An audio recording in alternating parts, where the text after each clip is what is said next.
Bonjour à vous. Comment sortir de la spirale de l'échec?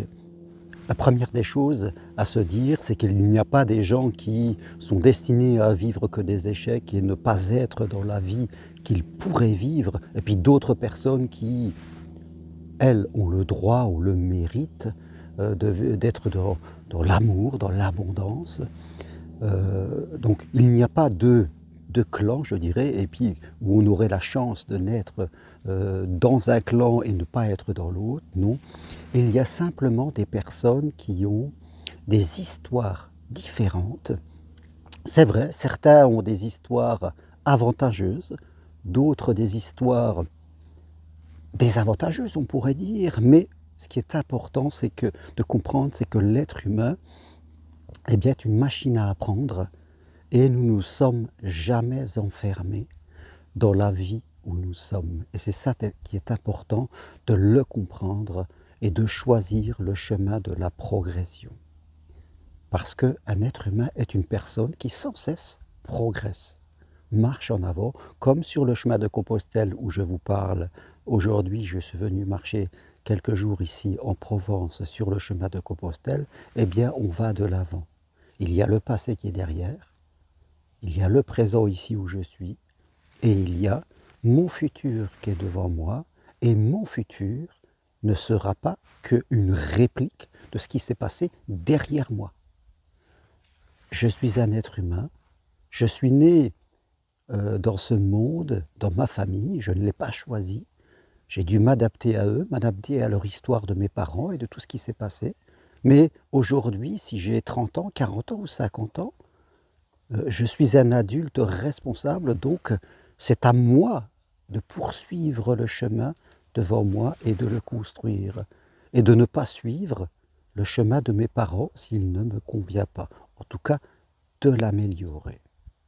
Alors, comment sortir de la spirale de l'échec? La première des choses que nous devons comprendre, c'est que il nous faut imaginer notre cerveau comme une bibliothèque, pardon. Et dans la bibliothèque mentale qu'est notre cerveau, il y a des images et il y a des mots.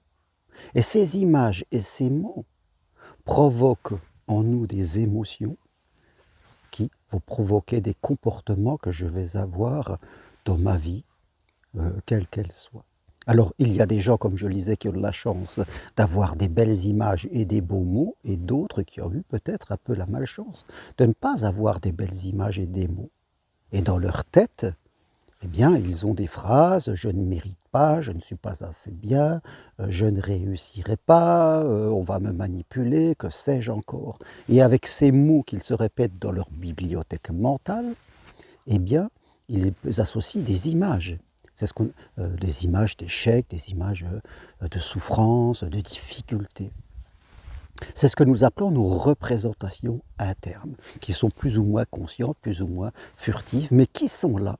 C'est-à-dire les images que j'ai dans mon esprit et les mots qui y sont associés me créent des émotions qui, elles, vont créer des comportements. Ma bibliothèque mentale. Donc, et bien sûr, il y a des images, il y a des mots qui sont plutôt positifs. Et là, je vais être emporté par aller de l'avant vers ce qui me procure plaisir. Mais si j'ai des images dans ma tête et des mots qui me procurent plutôt de la peur ou de l'angoisse, je vais éviter. Par exemple, une personne qui, toute sa vie, a souffert dans sa vie amoureuse, elle aura une bibliothèque d'images et de mots qui, eh bien, vont la mettre dans l'évitement, vont lui créer des peurs. Est-ce pour autant qu'il faut écouter ces mots et ces images? C'est ça la véritable question.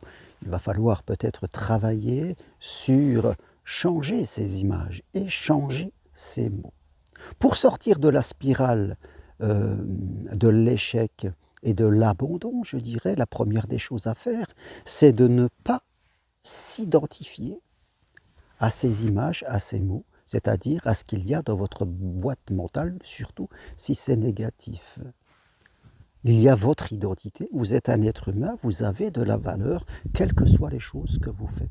Maintenant, ces images et ces mots que vous avez dans votre tête qui vont déclencher des comportements, vous n'êtes pas cela. Ce n'est pas vous qui l'avez choisi.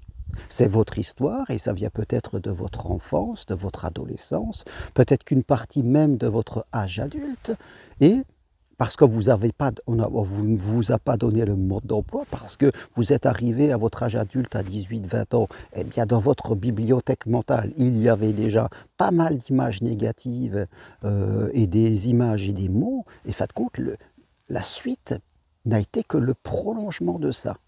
Bien sûr, ces images et ces mots dans votre bibliothèque mentale proviennent de blessures de l'enfance, on peut les analyser comme cela, mais en tout cas, ça va être ce que vous vous racontez et ce que vous voyez à l'intérieur de vous, tous les films que vous vous faites qui vont provoquer votre vie. Bien sûr, ça ne veut pas dire que dans toute votre vie c'est comme ça. En général, nous avons 4 domaines de vie: professionnel, sentimental, familial, social. Et il y a certaines personnes qui ont de très bonnes images mentales et des mots qu'elles se répètent dans leur boulot parce que ça marche bien. Et là, ok, il n'y a pas de problème, elles arrivent à avoir les résultats qu'elles veulent. Et puis, dans la vie sentimentale, c'est le contraire. Eh bien, là, elles ont un mauvais background, comme on dirait, des images et des mots qui sont plutôt très négatifs. Et là, ça ne va pas du tout.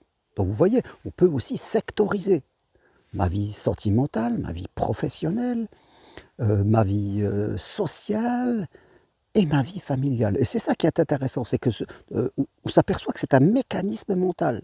Ce n'est pas notre identité, c'est un disque rayé. Alors il y a des bons disques qui font que au boulot j'y arrive, et il y a des mauvais disques qui font que en amour ou ailleurs je n'y arrive pas, ou le contraire. Après, il y a des gens qui y arrivent nulle part. Dans tous les domaines de vie, ils ont des mauvais disques. Ce qui est important de comprendre, mes amis, et c'est le but de cette vidéo, c'est que la psychologie, c'est aussi une part de mécanique. Rappelez-vous que évoluer, c'est 20% de théorie et 80% de pratique journalière. On ne peut pas évoluer en restant sur son canapé et en ne faisant que lire des livres. C'est un sport intellectuel qu'il va falloir répéter et répéter. Donc nous avons besoin de nous reprogrammer, comme on dirait, de reprogrammer notre bibliothèque mentale en y ajoutant de nouvelles images et de nouveaux mots.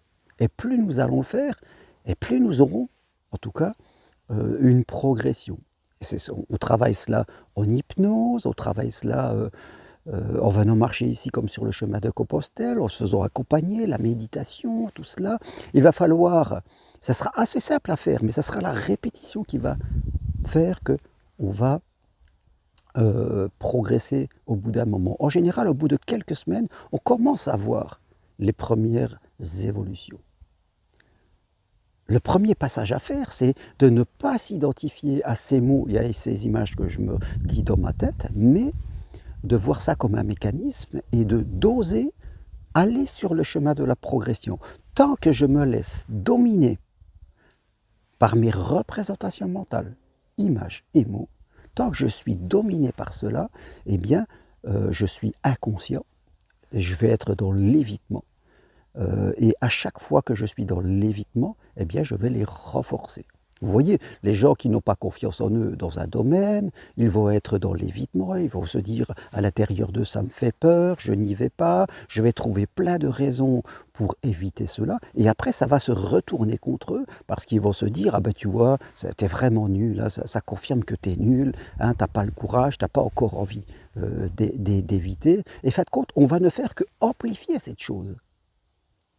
Au début, on évite parce que ça nous fait peur, et après, on s'autocritique de façon très difficile, et parfois brutale, et ça nous crée des émotions vraiment négatives, et on ne va ne faire que renforcer ce fameux cercle. Vous voyez, comme je disais, sortir du cercle, sortir des mots, des images qu'on se dit, donc on va être dans l'évitement, et après ça va se retourner contre nous, on va se critiquer, et puis ça va renforcer encore la mauvaise image que j'ai de moi, et puis ça va être encore pire, on va vraiment être dans cette ronde infernale, et il faut en sortir. Mais pour en sortir, c'est dès le départ où il va falloir travailler pour switcher, c'est-à-dire pour basculer ailleurs, changer dans une situation les représentations mentales, les mots que j'ai, travaillez là-dessus parce que c'est ce déclencheur. Et vous verrez qu'à un moment, il y aura une autre spirale. Souvenez-vous de choses que vous faisiez très bien, peut-être dans votre vie, ça peut être faire de la cuisine, n'importe quoi, et vous verrez que vous allez trouver dans votre histoire, si vous faites un gâteau, peut-être que vous vous dites, bah, je connais la recette, j'ai déjà fait des gâteaux, j'ai des bonnes images, je sais comment il va être, et là vous y allez, vous aurez dans une nouvelle ronde psychologique, que ce soit en cuisine ou que ce soit au sport ou ailleurs, vous allez trouver un mécanisme mental qui va fonctionner comme ça. Et vous verrez que c'est assez mécanique. Et en vous souvenant de stratégie de la réussite pour vous, eh bien vous allez pouvoir changer votre stratégie de l'échec, stratégie mentale qui part des images que vous avez. C'est un vrai entraînement. Et plus vous allez vous entraîner, et plus vous allez progresser. Voilà ce que je veux partager avec vous aujourd'hui. Et si vous voulez aller plus loin, prenez rendez-vous avec moi. C'est possible à distance de chez vous, on se fera une séance d'hypnose ou d'autres choses. Venez marcher sur le chemin de Compostelle en 2023, que ce soit en avril, en juin ou en juillet, vers Rocamadour, Seguier-Mécompte, demandez-moi les programmes. Voilà, soyez acteur de votre vie, ne soyez pas passif, ne vous laissez pas dominer par votre mental, vous pouvez agir dessus et marcher vers la vie que vous pouvez vivre. Voilà ce que je voulais partager. Si vous aimez, appuyez sur j'aime. Toutes les infos sur mon site germainroncari.com et n'hésitez pas à m'écrire. À très bientôt, au revoir.